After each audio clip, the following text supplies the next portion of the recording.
तो सबको good evening. तो उम्मीद करते हैं तुम लोग का सवाल सब थ्योरी समझ में आ रहा होगा। तो कई बार हमने देखा है कि सारा का सारा थ्योरी ओके है, लेकिन लास्ट में जाके जैसा कि कंक्लूजन ड्रॉ होता है, इंटीग्रेशन में जाके हम लोग फंस जाते हैं। तो चूंकि एक सवाल को तुम जान रहे हो कि कई तरीके से उसको इंटीग्रेट किया जा सकता है, लास्ट में इंटीग्रेशन में नहीं फंसना चाहिए सवाल। तो आज पहला क्वेश्चन डाउट के रूप में उठाया जा रहा है, x square d two y by d x two plus 3x dy by d x plus y equal to 1 by 1 minus x का होल स्क्वायर। एक लाइन ड्रॉ कर लेते हैं हम लोग यहां से। ओके, तो जैसा कि तुम जान रहे हो ये होमोजेनियस लीनियर इक्वेशन है। इसको कभी कभी हम लोग कुछ ही आइलर इक्वेशन भी बोलते हैं। लेट करते हैं हम लोग, लेटेस्ट ट्रांसफॉर्म x बराबर e का power z, that is z बराबर log x। तुम जानते हो कि x dy by d x के स्थान पर हम लोग लिखते हैं d into D minus 1y, x square d two y by d x two के स्थान पर लिखते हैं। इसमें कोई नहीं फंस रहा है, इसमें कोई नहीं फंस रहा है।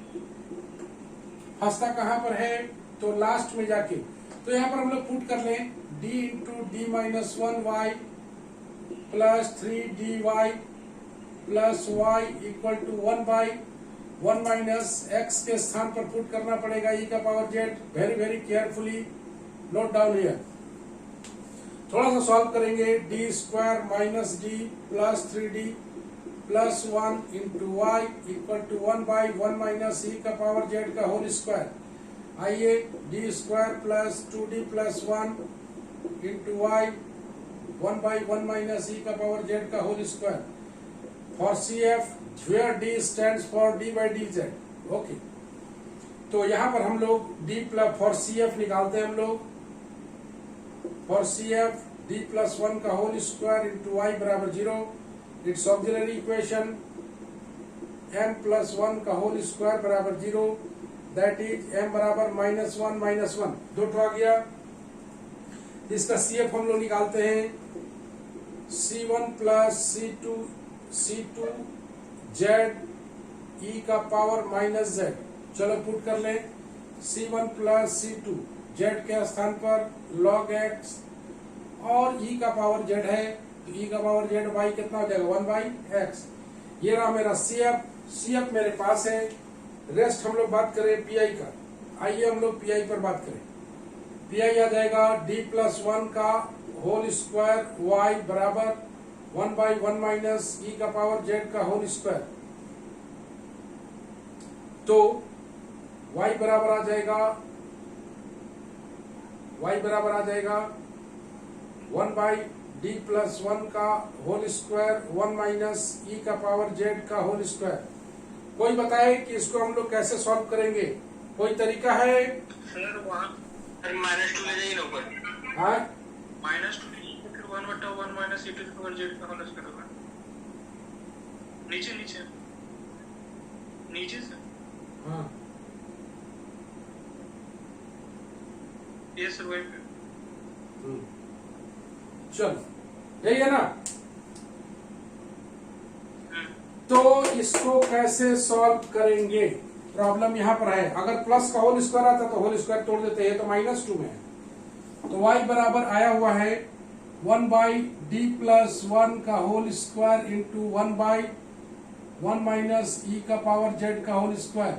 आइए, तो इसको हम लोग, साधारण तरीका मेरे पास नहीं है, तो हम लोग इसको करें क्या, 1 बाई डी प्लस 1 लिख लेते हैं। 1 बाई डी प्लस वाई ने PI लिखते हैं हम लोग, ज्यादा बेटर है। PI D plus 1 into 1 by 1 minus ई का पावर z का होल स्क्वायर। इसको हम लोग पूरे को u मान लें। PI इक्वेशन नंबर 1 बना दें। तो मेरे पास u बराबर आया हुआ है 1 बाई डी प्लस 1। कहीं भी इस थ्योरी को लगाया जा सकता है। d प्लस 1 को उधर ले जाइए, d plus 1 Y equal to 1 by 1 minus ई का पावर z का स्क्वायर। यह आ जाएगा dy by dz plus Y.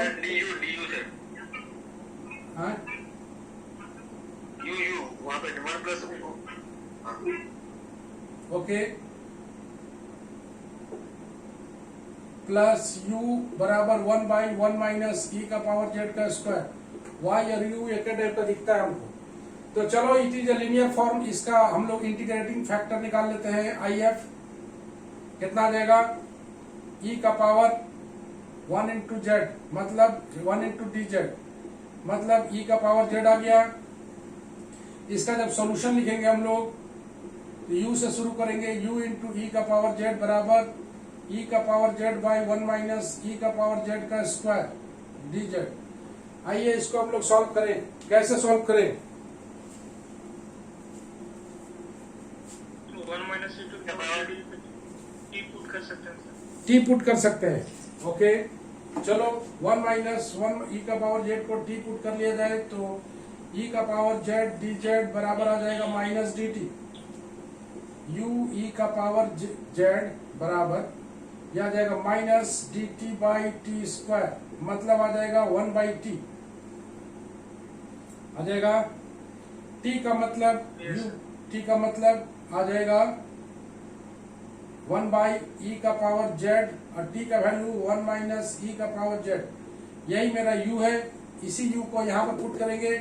कहाँ पर प्रॉब्लम, कहाँ पर कैसे आ रहा है, जरा ले लो तनु। Yes sir.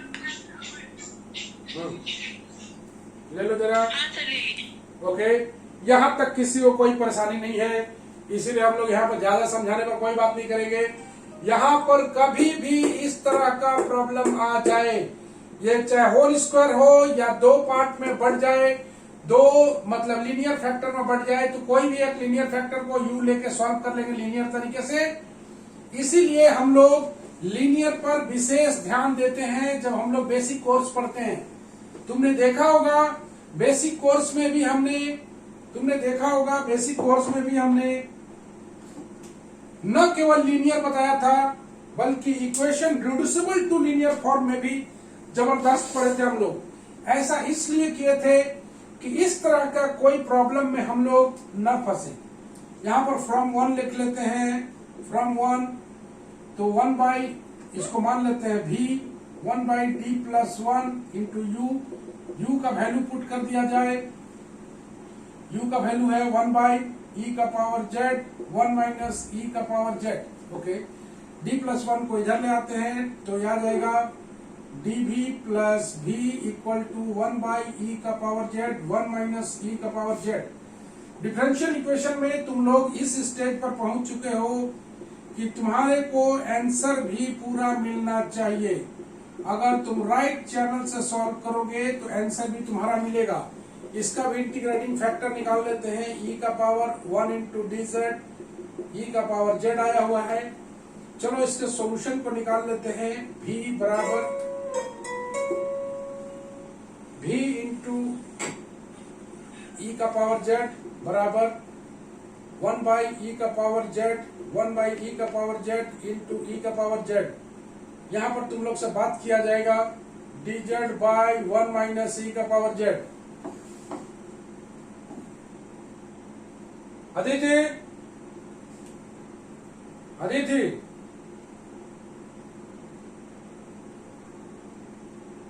Yes sir. बोलो इसके बाद क्या करेंगे?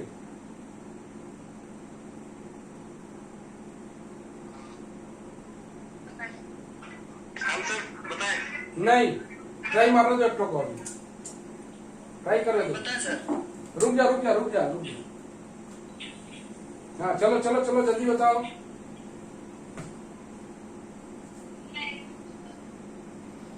बहुत लोग बताने के लिए रेडी है।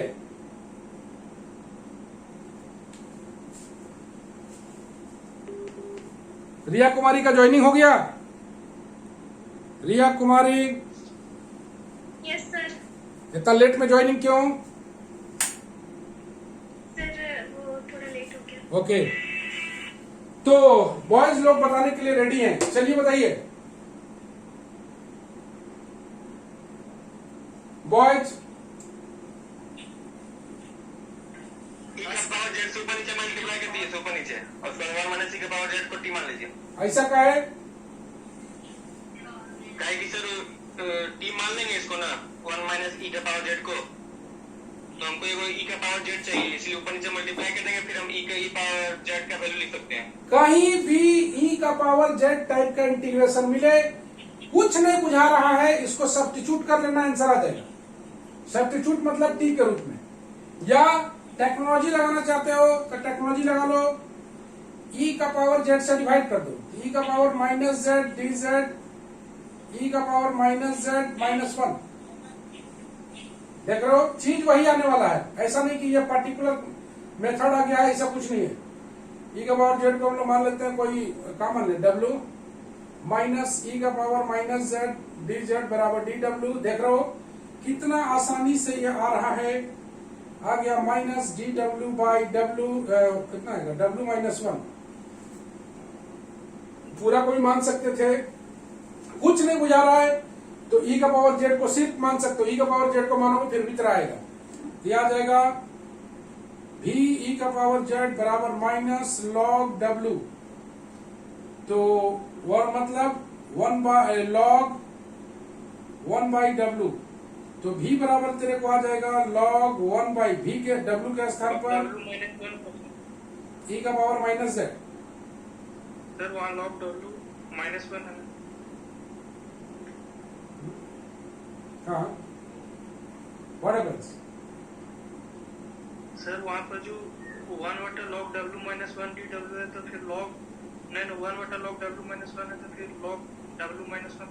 अच्छा अच्छा, सर वहाँ पे ओके ओके ओके, यही ना, सपोजिशन ठीक है। इसका इंटीग्रेशन आ गया,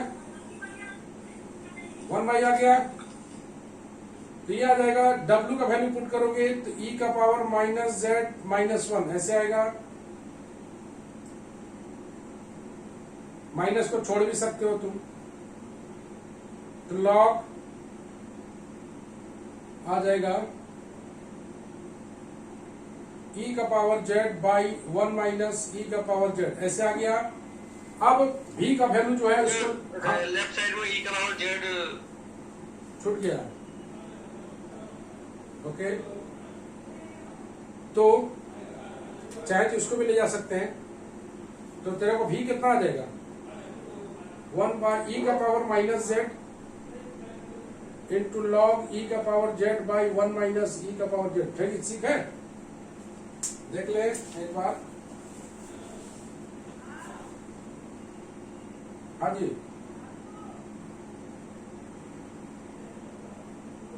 चलो वापस इसको अब आंसर के रूप में हम लोग फाइनल करें। इधर वाला हो गया था, मिटा देते हैं। तो अगर इसको हम लोग फाइनल करें तो क्या आएगा, भी क्या था, तो भी वही पीआई था, तो पीआई बराबर तेरे को आ गया है 1 बाई ई का पावर जेड लॉग ई का पावर जेड बाई 1 माइनस ई का पावर जेड। ई का पावर जेड को हम लोग क्या माने थे जी, 1 by x log x by 1 minus x. मेरे पास तो y बराबर finally CF plus PI, CF मेरे पास निकाला हुआ था, तो CF हम लोग निकाल के आंसर लिख लेते हैं।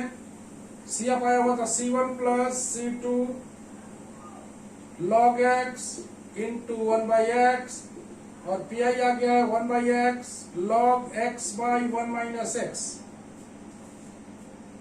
तो दैट्स इट, यही तुम्हारा रिक्वायर्ड सॉल्यूशन है। तो इस तरह से अगर हम लोग देखें तो बड़ा से बड़ा सवाल हो, इंटीग्रेशन अगर तुम्हारे पास सही है और ये तुम बहुत जबरदस्त चीज सीखे हो 2 पार्ट में करके, चाहे होल स्क्वायर आ जाए चाहे 2 लीनियर पार्ट में आ जाए, तुम किसी भी प्रॉब्लम को इस तरह से टैकल कर सकते हो यू और भी मान के। तनु ले लो, हम लोग नेक्स्ट कुछ वैरायटी देखते हैं इसका। हाँ सर ले लिए। ओके,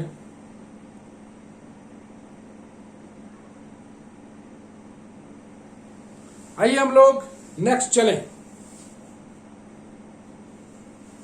नेक्स्ट वैरायटीज इसमें क्या क्या हो सकता है, जरा सा इस पर बात करें।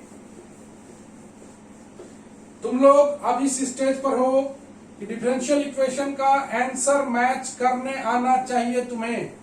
डिफरेंशियल इक्वेशन में फाइनली कहां तक सॉल्व करें इट्स डिपेंड्स ऑन यू, लेकिन एक लिमिट होता है कि जहां तक जाते हैं हम लोग, वहां पर जाने के बाद हम लोग स्टॉप हो जाते हैं। तो एक क्वेश्चन और है जिसको हम लोग इसी वेराइटी में उसको हम लोग बना लें। सॉल्व x प्लस ए का whole square d2y by dx2 minus 4x plus a dy by dx plus 6y equal to x। तो ये क्वेश्चन हम लोग इस तरह का वैरायटी नहीं बनाए हैं, तो इस तरह का वैरायटी एक हम लोग बना लेते हैं। तो तुम्हें क्या लगता है देख के इसको कि क्या करना चाहिए हमें? तो सबसे पहले हम लोग x प्लस ए को u मान लेते हैं और इसको सिंगल वेरिएबल में ले आते हैं। यहां पर जो हमने पढ़ा है वो x ऐसे रहता था, x square d2y by dx2, तो इस पैटर्न पर होना चाहिए, तो इस पैटर्न पर नहीं है। तो लेट कर लेते हैं x प्लस ए को मान लेते हैं u। यहां से हम लोग अगर निकालें 1 बराबर आ जाएगा du बाई dx, तो हम लोग इसको भी चेंज करना पड़ेगा जब x को चेंज कर रहे हैं। तो dy बाई dx को हम लोग लिख सकते हैं dy by du into du by dx, और du बाई dx का वैल्यू 1 है, तो फाइनली dy बाई du आ जाएगा, जिसका वैल्यू हम लोग 1 डाल देंगे। ओके, तो हम लोग को ये भी चेंज करना पड़ेगा, ये भी चेंज करना पड़ेगा, मतलब सारा x का वेरिएबल खत्म हो जाएगा। तो d2y बाई dx2 को अगर हम लोग लिखना चाहते dy बाई dx, यहां से dy by dx, d by dx, dy by dx का वैल्यू पुट कर दें, dy बाई du कैसे इंटीग्रेट होगा, ये कैसे डिफरेंशिएट होगा, नहीं होगा। तो हम लोग d बाई du लगाते हैं। ये सब टेक्नोलॉजी सबको जानो। du बाई dx देखो कैसे यूज कर रहे हैं, विथ ये दोनों मैच करना चाहिए, जबकि u है यहाँ पर x है, तो यहाँ पर u लगा दिया, यहाँ पर u लगा दिया, तो ये आ गया d2y by dx2 equal to d2y by du2 into इसका वैल्यू कितना है 1। तो फाइनली d2y बाई du2, मतलब मेरे को dy बाई dx का वैल्यू भी पता है, मेरे को dy बाई dx का वैल्यू भी पता है। एक ये आ गया, दूसरा ये आ गया, इन दोनों वैल्यू को यहां पर पुट कर दिया जाए तो ये सारा क्वेश्चन बदल जाएगा। ये आ गया तुम्हारा u स्क्वायर, ये आ गया d2y by du2 minus 4u dy by du plus 6y equal to, बोलो रविंद्र, इसके बाद क्या लिखे हम लोग? x को चेंज करना पड़ेगा क्योंकि सारा x चेंज है। u माइनस a, पहला यहाँ पर हम लोग रेड चिन्ह लगा देते हैं। रेड चिन्ह का मतलब यहाँ पर ट्रांसफर करना जरूरी है, क्योंकि यहाँ पर लिख देते हैं x प्लस ए बराबर u, यही से ये आया है। आइए अब हम लोग के पास फॉर्म आ गया है, तो फॉर्म आने के बाद हम लोग क्या करें, लेट कर लें। इसके बारे में तो हम लोग नहीं जानते हैं, तो इसके बारे में हम लोग जान लें। लेट x नहीं लेके u लेंगे, u का पावर u बराबर e का पावर z, यहां से z बराबर आ जाएगा log u। अब वैल्यू पुट करना शुरू करो, d into D minus 1 into y, 4dy plus 6y equal to u minus a। u को आप चेंज करना पड़ेगा, u के रूप में नहीं रख सकते हो तुम, u को चेंज करना पड़ेगा, तो e का पावर z माइनस a बस। तो इसका हम लोग सॉल्व कर लेते हैं, d square minus d minus 4d plus 6y equal to e का power z minus a।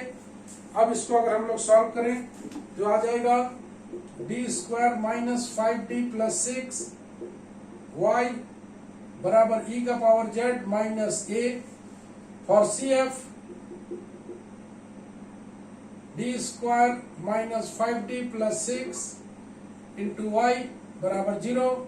Auxiliary equation m square minus 5m plus 6 बराबर 0।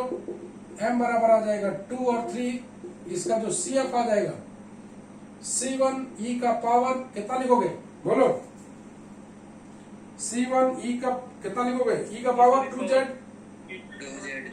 प्लस C2 E का पावर 3Z, U Z का चेंज करोगे यहां से, ये आ जाएगा C1 U square C2 U cube आ गया। अब और फिर हो जाएगा x प्लस फिर चलेंगे C1 CF बराबर C1 x प्लस a का u का वैल्यू कितना है, x प्लस a का whole square C2 x plus a का होल क्यूब। ये रहा मेरा फाइनली CF। अब बात करेंगे इसके PI पर, PI बात करेंगे d, तो कितना आ जाएगा PI में y बराबर e का power z minus a D square minus 5d plus 6। Okay, दो अलग अलग पार्ट में करें, e का power z D square minus 5d plus 6 minus a, e का पावर इसको लिख सकते हैं 0 इंटू जेड, देख रहे हो कांस्टेंट है, कांस्टेंट के बारे में हम लोग नहीं पढ़े हैं, तो e का पावर 0 इंटू जेड, यार वैल्यू पुट करोगे 1 बाई कितना आ जाएगा, e का पावर z कितना आ जाएगा 1 minus 5 plus 6 minus a, 0 put करोगे तो 0 माइनस 0 प्लस 6, फाइनली आ गया e का पावर z बाई 6, 7 में से 5 गया 2 माइनस a बाई 6, e का power z by 2 minus a by 6। तो हम लोग फाइनली पुट कर दें, e का पावर z का मतलब कितना है भाई, u by 2 minus a by 6, u का मतलब x plus a by 2 minus a by 6। तो फाइनल आंसर कर ले हम लोग,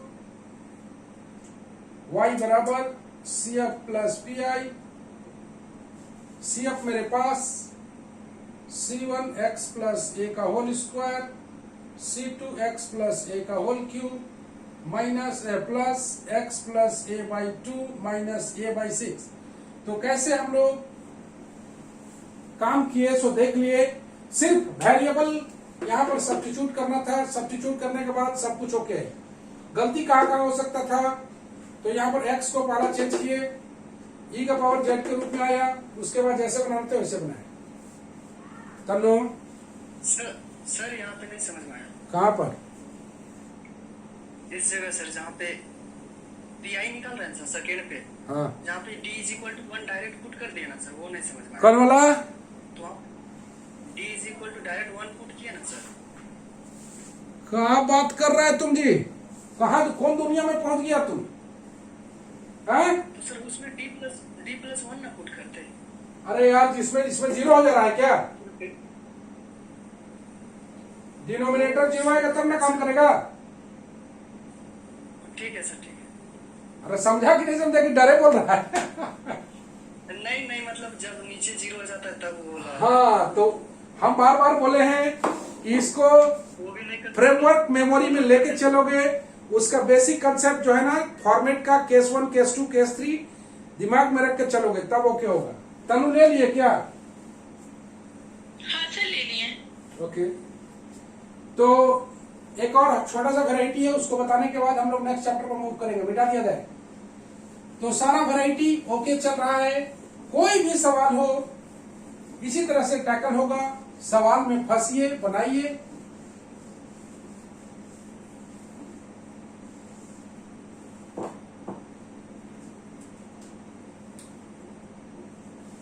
एक लास्ट वैरायटी इसका पढ़ लेते हैं हम लोग, तुम लोग खुद से इसका आंसर बताओगे, बता सकते हो तुम लोग। क्वेश्चन है x square d cube 4x d square plus 6d into y बराबर 4। क्वेश्चन नंबर 1 है। क्वेश्चन नंबर 2 है x4 d cube 2x cube d square minus x square d plus x into y बराबर 1। कोई बता सकता है कि पहले वाले क्वेश्चन में हम लोग क्या करने वाले हैं?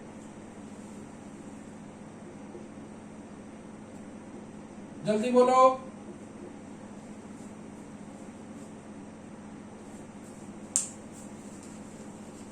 पहले वाले क्वेश्चन में क्या करने वाले हैं? डी कॉमन ले लेंगे सर, तो मल्टीप्लाई कर देंगे सर। क्या बोला? मल्टीप्लाई कर देंगे, डी कॉमन ले लेंगे। दोनों साइड डी कॉमन नहीं लगाएंगे, एक्स से मल्टीप्लाई कर देंगे। हाँ, एक से मल्टीप्लाई मल्टीप्लाई होगा सर। ठीक है, मल्टीप्लाइंग बाय एक्स का है तो ये बराबर होने से हम लोग काम करते हैं। तो इसको मल्टीप्लाई करोगे एक्स से तो ये x cube D cube minus 4x square D square 6d x से मल्टीप्लाई किए एक्स पहले मल्टीप्लाई होगा ना, 6x dy बराबर 4x। ओके है। अब इसको चलोगे तो एक्स क्यूब ये आ जाएगा d3y by d x 3, 4x square d2y by d x 2, 6x dy by d x बराबर 4x। आराम से बना लोगे, कोई दिक्कत नहीं है। इसमें x कॉमन निकालोगे, x कॉमन निकाल के हटा लोगे। ओके, तो ये रहा वैरायटी। इसके बाद हमें बताने का जरूरत नहीं है, ऑल यू नो। तो यहीं पर ये चैप्टर हम लोग का फिनिश होता है, जो कि बेहद इंटरेस्टिंग था। अब हमारे सामने जो चैप्टर है वो वेरी वेरी इंपॉर्टेंट। शुरू कर रहे हैं हम लोग चैप्टर। सर उस टाइप के क्वेश्चन दीजिए ना जो दिए थे अभी आगे लगा, बोलो ना। मुझे दिए थे x प्लस a वाला उस टाइप के क्वेश्चन। हाँ, होम टास्क एक और डालना है। ठीक है, ठीक, वेरी गुड। एक तो होमवर्क ले लो भाई, लोग मांग रहा है होमवर्क, बहुत अच्छा लग रहा है हमको। आइए, यहाँ 3 नंबर में होमवर्क में आते हैं हम लोग। एक होमवर्क दिख रहा है, याद जाएगा x प्लस 1 का whole square d2y by d x 2 plus x plus 1 dy by d x. यहां पर आ जाएगा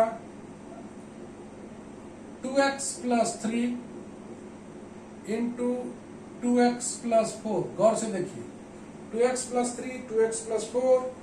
एक और चाहे तो ले सकते हो 3x प्लस 2 का whole cube whole square, 3x plus 2 का whole square d2y by d x 2 plus 3 into 3x plus 2 dy by d x minus 36y equal to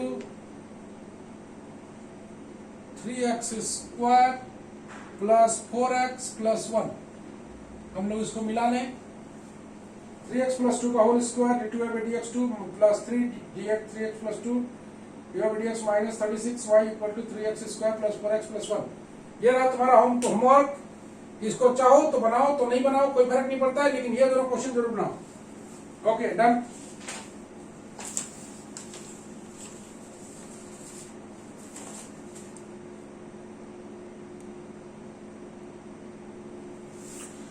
Now we are going to move the next chapter, next title, linear differential equation of the second order fixed किया हुआ with variable coefficient,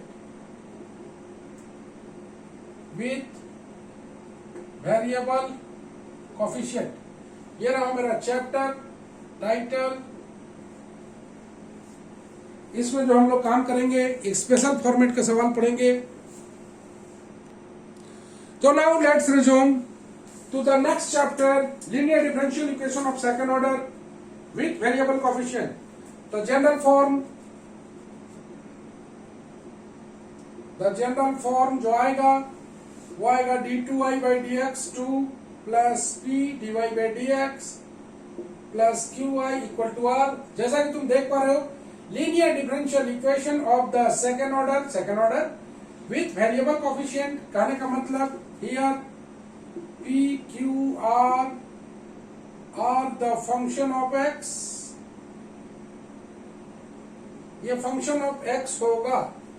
इसका जो solution है वो 3-4 method से पढ़ा जाता है। Method of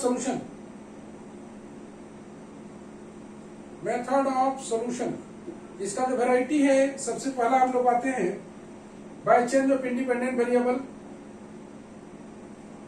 by change of independent variable.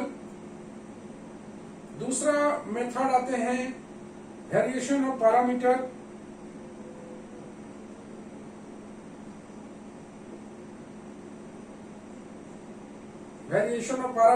तीसरा मेथड, यही तुम लोग दोनों को पढ़ना है, बाकी बात नहीं पढ़ना है। Removal of first derivative, removing the first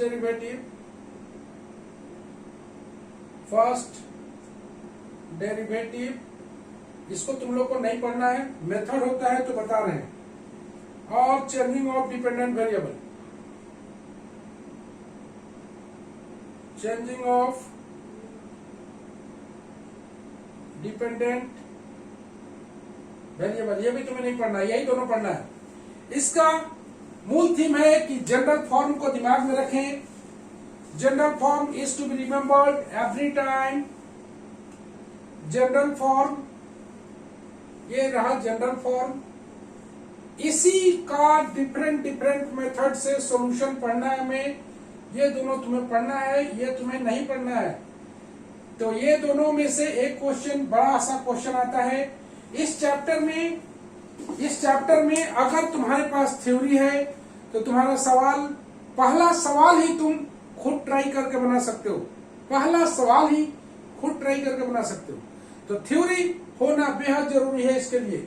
तो हम लोग को जो पढ़ना है, ऊपर में लिखा हुआ रहेगा by the method of change of independent variable या वेरिएशन ऑफ पैरामीटर। ऊपर में लिखा हुआ रहेगा कि आप इस मेथड से इसे सॉल्व करें by the change of independent variable या वेरिएशन ऑफ पैरामीटर। ये दोनों के विषय में हम लोग जनरल आइडिया ले लेंगे और ये दोनों को हम लोग इन डीप पढ़ेंगे। बड़ा चैप्टर नहीं है, हर एक चैप्टर में 5, 6, 10 सवाल होगा, ज्यादा सवाल नहीं होता है। एक बार अगर हम लोग थ्योरी को बहुत बढ़िया समझ जाते हैं, ये तुम्हारे लिए बहुत बहुत और बहुत आसान हो जाएगा, बशर्ते तुम्हारे पास सीएफ और पीआई निकालने का आइडिया हो। तो सीएफ और पीआई चूंकि हम लोग बहुत डीप में पढ़े हैं, हमें कोई परेशानी नहीं हो सकता, इसलिए ये चैप्टर भी तुम्हें आसान ही लगेगा। इसलिए कि सीएफ और पीआई में हम लोग पूरा कमांड किए हैं। जरा तनु ले लो बाबू इसको।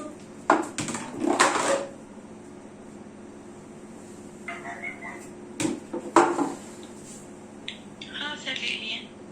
ओके, तो चूंकि इसका, हेलो, हाँ बोलो, कौन बोल रहा है? कुछ श्वेता,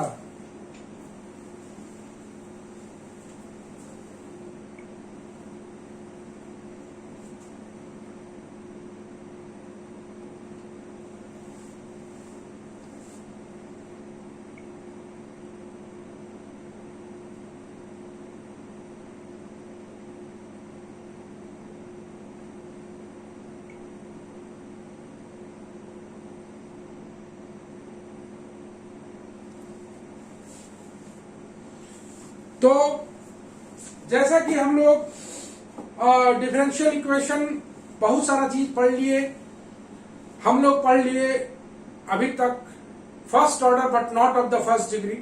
इसमें हम लोग कई सारे मेथड्स को पढ़े। फिर हम लोग पढ़े ऑर्थोगोनल ट्रेजेक्टरी। उसके बाद हम लोग एक लंबा चौड़ा चैप्टर पढ़े linear differential equation with constant coefficient. उसके बाद पढ़े होमोजीनियस लीनियर इक्वेशन, जिसको कभी कभी हम लोग कुचीज आइलर इक्वेशन भी बोलते हैं, उसके बाद special linear differential equation with constant coefficient का पढ़े। तो ये जो होम टास्क है इसे आप जरूर बनाएं। प्रैक्टिस होगा। अब डिफरेंशियल इक्वेशन का आंसर तुम्हें मिलना चाहिए, हम बार बार बोल रहे हैं। अब तुम लोग इस स्टेज पर हो कि डिफरेंशियल इक्वेशन का आंसर तुम्हें मिलना चाहिए। तो होमोजेनियस मेथड में जैसा कि तुमने देखा कि छोटा सा हम लोग एक जो लाइन याद करना है, वो लाइन उसका जनरल फॉर्म कभी ना भूलें, उसको ट्रांसफॉर्म कर रहे थे हम लोग। क्या पुट किए थे हम लोग? e का पावर x बराबर z पुट किए थे। क्या पुट किए थे? e का पावर z बराबर x या z बराबर e का पावर x, क्या पुट किए थे? z is equal to log x। अच्छा चलो, z equal to log x याद है तो बढ़िया है, इससे निकाल लिया। e का पावर z बराबर x पुट किए थे। तो उसके बाद हम लोग देखे कि x dy बाई dx के जगह dy पुट किए थे, x square d2y by dx 2 के स्थान पर d into D minus one y put किए थे, x cube d3y by dx 3 के स्थान पर d into D minus one into D minus 2 put किए थे, where d stand for d by dz। इसके अलावा तुम्हें कुछ भी याद करने का जरूरत नहीं है इस चैप्टर में। तो हमेशा डिफरेंशियल इक्वेशन को कॉम्पैक्ट फॉर्मेट में दिमाग में रखें। कॉम्पैक्ट फॉर्मेट उसका जो होता है एकदम छोटा होता है, एकदम छोटा। तो उस कॉम्पैक्ट फॉर्मेट को दिमाग में रखें और सारे सवाल को टैकल करें। सवाल डिफरेंशियल इक्वेशन में अनंत है, जितना मर्जी उतना बनाए, लेकिन जितना से कॉन्फिडेंस डेवलप हो जाए, हर वैरायटी बनाए, कॉन्फिडेंस डेवलप होने तक ही बनाए, ज्यादा ट्राई करने का जरूरत नहीं है। वैरायटी ऑफ क्वेश्चंस ज्यादा ट्राई करें, वैरायटी ऑफ क्वेश्चंस। एक ही क्वेश्चन को 4 बार, एक ही वैरायटी का 4 क्वेश्चन को बनाने का कोई फायदा नहीं है, ये टाइम वेस्टेज। तो हमेशा जो काम का चीज है डिफरेंशियल इक्वेशन में, उसको हमेशा दिमाग में रखें। तो एक बड़ा सा थ्योरी है, तो इसको हम लोग नेक्स्ट क्लास में स्टार्ट करेंगे। बड़ा थ्योरी है, थोड़ा सा थ्योरी में आज टाइम लग जाएगा। तो आज हम लोग इतना ही करते हैं। सबको good night and bye bye.